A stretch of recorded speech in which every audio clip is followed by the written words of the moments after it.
সকাল থেকেই হৈ হৈ চলছে সুচরিতাদের বাড়িতে।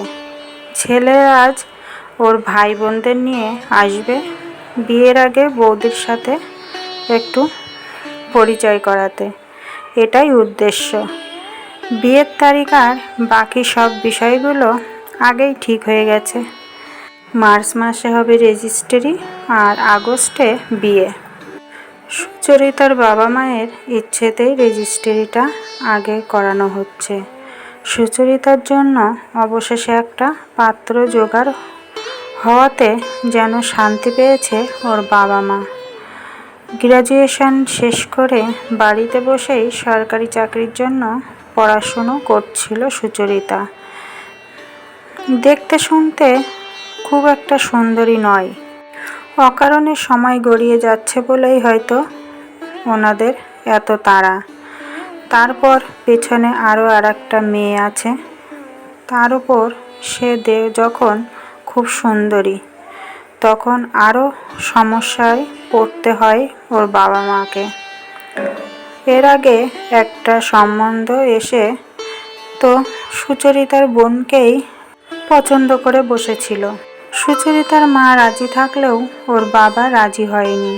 এবার সেই ভয়ে আর বোনকে সামনে আসতে দেয়নি ওনারা। যদিও এতে কোনো দুঃখ নেই সুচরিতার। আসলে ও ওর রূপের জন্য ছোট থেকেই মাসিমা, কাকিমা, জেঠিমা, এমনকি মায়ের মুখেও শুনে আসছে এই মেয়ের বিয়ে দেওয়ার চাপ হবে। মনে হয় কিছু কথা ছোট থেকে মনে গেঁথে গেলে বড় হয়ে ওটা মেনে নিতে খুব একটা বেগ পেতে হয় না। সুতরাং রূপ, বিয়ে এসব নিয়ে ভীষণ উদাসীন সুচরিতা। ওর দুঃখের জায়গাটা অন্য। চাকরির এত পরীক্ষা দিচ্ছে, তবুও চাকরি পাচ্ছে না। সুচরিতা যখন উচ্চ মাধ্যমিক পরীক্ষার রেজাল্ট নিয়ে মনতোষ স্যারের কাছে দেখা করতে গিয়েছিল, তখন স্যারই ওর মাথায় ঢুকিয়েছিল, একটু পড়াশোনা করে আইপিএস বা সিপিও লাগিয়ে দে, তাহলে তোর যা সুন্দর হাইট, পুলিশের চাকরি, তোর আটকায় কে? বিয়ে হবে না, বাজে দেখতে, ছেলেদের মতো লম্বা, এসবের মাঝে মনোজ স্যারের কথা খানা ভীষণভাবে নাড়িয়ে দিয়েছিল সুচরিতাকে।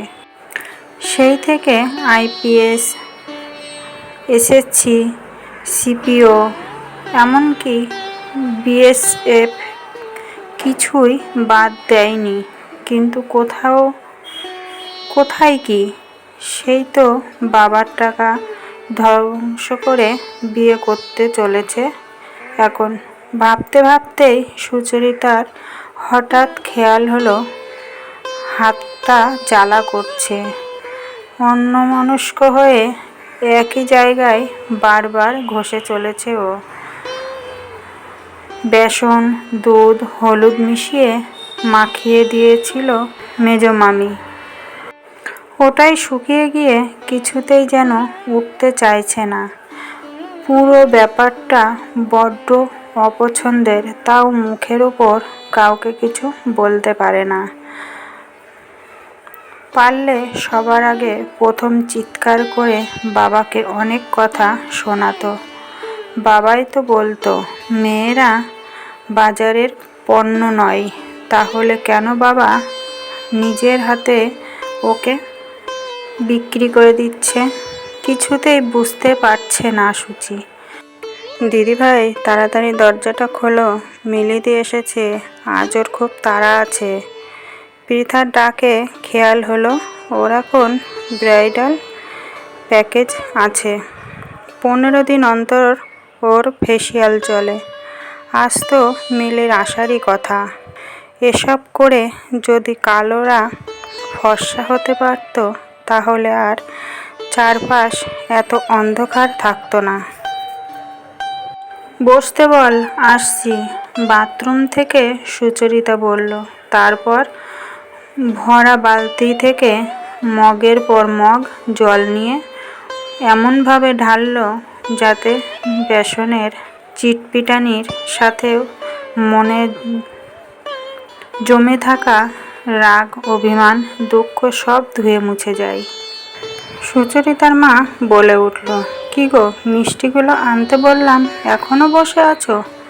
ওর মার কথায় ওর বাবা পেপার থেকে মুখটা সরিয়ে ঝাঁঝিয়ে বলে উঠল, আসবে তো ওরা সেই সন্ধ্যাবেলা, এখন মিষ্টি এনে কি করবো, পাশেই তো দোকান, ওরা আসার আগেই নিয়ে আসলে তো হবে।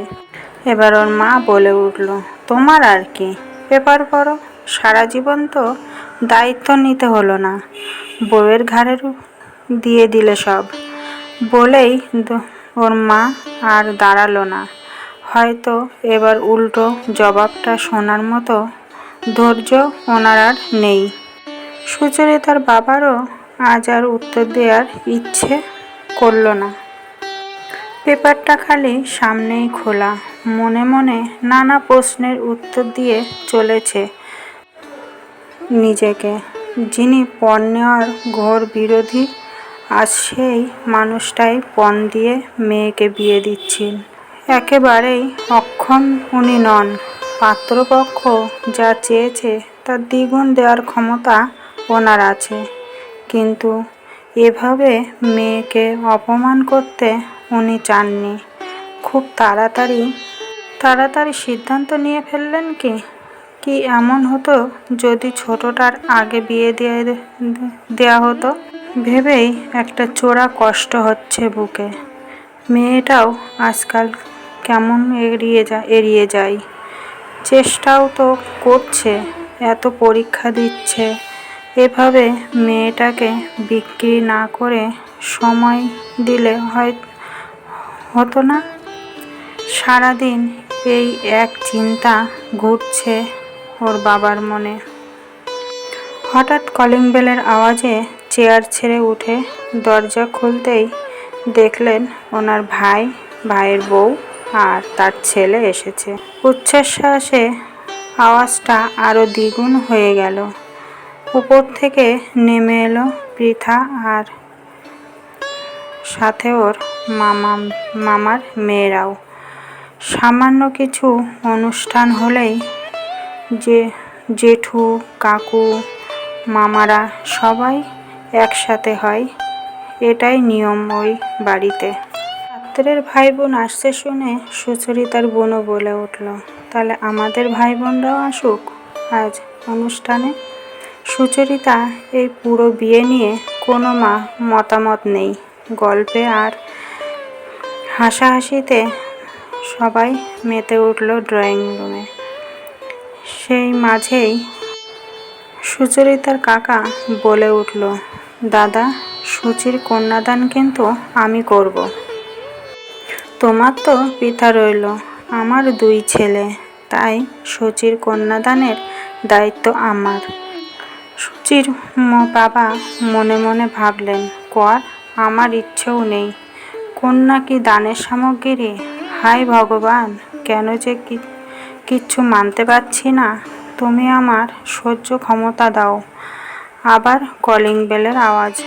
এখন আবার কে এলো ভেবে সুচির বাবা গিয়ে দরজাটা খুলতেই ওপাশ থেকে, এটা সুচরিতা লাহের বাড়ি? অবাক হয়ে দেখলেন সুচির বাবা। একজন পিয়ন গোছের লোক দাঁড়িয়ে, ওনাকে দেখেই হাত পা কাঁপতে শুরু করলো। সুচির বাবার হাত পা যে সব সময় ভয়ে কাঁপে তা নয়, কখনো আনন্দেও কাঁপে, উত্তেজনায় কাঁপে। কাঁপা কাঁপা গলায় উনি চিৎকার করে ডাকলেন, সুচি, তাড়াতাড়ি আয়। উপরে বসে তখন সবে মুখের ক্রিমটা পরিষ্কার করছিল মিলি। এরপর প্যাক লাগাবে।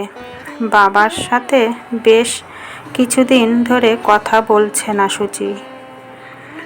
কোনো রকমে চুড়িদারটা গলিয়ে ছুটে নিচে নেমে এলো।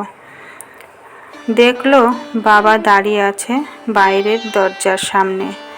ওখানে গিয়ে সুচির মুখ বাড়াতেই দেখলো একজন পিয়ন দাঁড়িয়ে, হাতে একটা সরকারি স্ট্যাম্পের দেওয়া খাম। সই করে চিঠিটা নিয়েই খামটা ছিঁড়ে পড়তে শুরু করলো সুচি। পড়ার সময় চোখে মুখে উত্তেজনাটুকু স্পষ্ট দেখতে পেল সবাই। তারপর চিৎকার করে বলে উঠেছে, এসে গেছে, যার জন্য অপেক্ষা করছিলাম সেটা এসে গেছে বাবা। মেয়ের হাত থেকে চিঠিটা নিয়ে টেনে পড়তে শুরু করলেন ওর বাবা।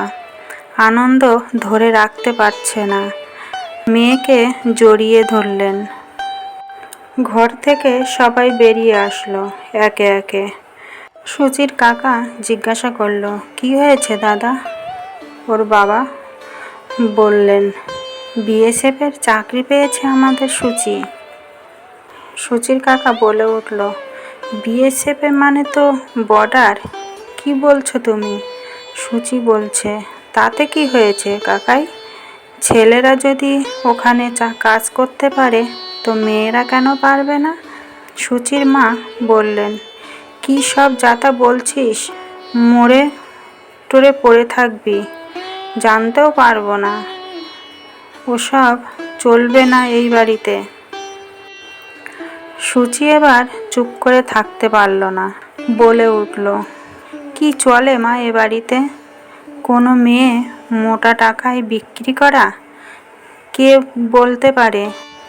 মা, দুদিন পরে ওই বাড়িতে আমিও মরে টরে পড়ে থাকবো কিনা? যারা পণ নেয় তারা যে কত ভালো মানুষ সে বেশ আমার জানা আছে। সুচির কাকা বলল, কবে যেতে হবে? সুচির বাবা চিঠিটা দেখে বলল, 20শে মার্চ মেডিকেল টেস্ট, 15তে বেরিয়ে যেতে হবে। সুচির মা আঁতকে উঠল, কি মানে? সেদিনই তো রেজিস্ট্রি। সুচির বাবা বললেন, সেসব ক্যান্সেল করে দেওয়া যাবে। বিয়ে আমারও পছন্দ ছিল না, আর এখন তো প্রশ্নই আসে না। তারপর সবাইকে বলল, থেমে গেলে কেন সবাই? মজা করো, আনন্দ করো, কত বড় কাজে যাচ্ছে আমাদের সুচি। পৃথা বলল, দিদিভাই মিলিদি উপরে বসে আছে তো। সুচি বলল, কি হবে আর ওসবে? সুচির বাবা বলল, যা মা যা, সেজে নে, যুদ্ধে যাওয়ার আগেও সাজতে হয় বই কি।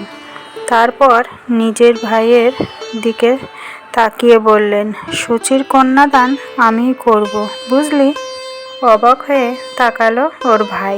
সুচির বাবা বলে উঠল, খাকি আর সবুজ রঙের পোশাকটা পরে, মাথায় ওই রঙের টুপি, কোমরে সবুজ চামড়ার মোটা বেল্ট, উফ, দেশমাতার উদ্দেশ্যে আমার কন্যাদান, কি যে গর্ব হচ্ছে আমার। সুচরিতার বাবা বলতে বলতে সুচরিতার সামনে গিয়ে ডান হাতটা কপালে দিয়ে বলল, জয় হিন্দ। সুচরিতা আনন্দে কেঁদে ফেলে বলল, বাবা, ফিজিক্যাল এক্সামে যদি আটকে যাই? ওর বাবা বললেন, আর কোথাও আটকাবি না। ওই দেখ বাইরে। তাকিয়ে দেখল সুচি, আকাশে আজ আবারও রামধনু উঠেছে। এই 7টা রং যতবার আকাশে ফুটে ওঠে ততবার ভালো খবর এসেছে সুচরিতার জীবনে। সুচরিতার মা ঠাকুরের পা থেকে লাল সিঁদুর এনে কপালে পরিয়ে দিলেন মেয়ের কপালে। তারপর বললেন, যা, জিতে আয়, করে আয় নিজের স্বপ্ন পূরণ। সুচরিতা জড়িয়ে ধরল মাকে, মায়ের কাঁধে মাথা দিয়ে চোখ দুটো বন্ধ করল। হয়তো বন্ধ চোখেই কল্পনারা আর সত্যি রূপ পায়, আর স্বপ্নরা হয় বাস্তব। সুচরিতা মনে মনে বলল, জয় হিন্দ। আজকের এই গল্প পাঠটা তোমাদের কেমন লাগলো অবশ্যই কমেন্ট করে বলো। ভালো লাগলে লাইক কমেন্ট শেয়ার করো আর আমার পাশে থেকে যেও। আজকের মতো এই পর্যন্তই রাখি। আসবো আবার পরের দিন আর একটা গল্প পাঠ নিয়ে।